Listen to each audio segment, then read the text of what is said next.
Today, I'll walk you through exactly how to fix subscriber import errors in MailerLite so your contacts load cleanly and your campaigns can get going. If this saves you some time, hit like and subscribe, and let's get right into it. Start by opening MailerLite and reading the error message carefully. It usually points to the exact problem, so don't skip past it. Check that your file is in a supported format, CSV, TXT, or XLSX. If it isn't, convert it before you do anything else.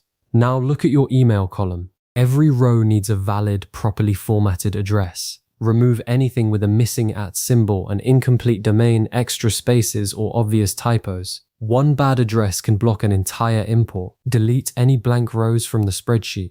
Empty rows are a surprisingly common cause of failed imports and easy to overlook. Make sure your first row contains clear column headers, email, name, company, phone, and so on. Remove any duplicate header names too. Clean out special characters and unusual symbols from your data, and save your CSV with UTF-8 encoding.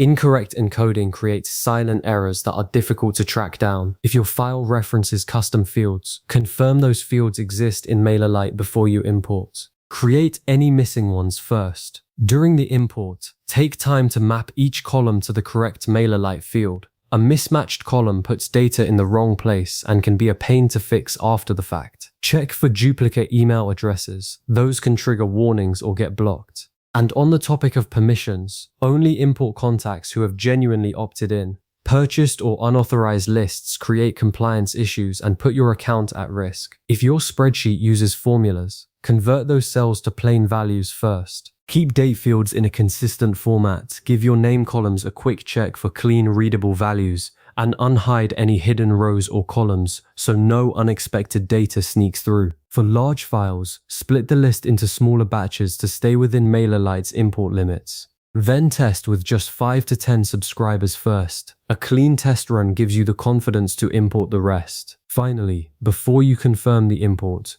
make sure you've selected the correct subscriber group. And that's it, your subscriber import errors in MailerLite are fixed. Get your campaign live, and I'll see you in the next one.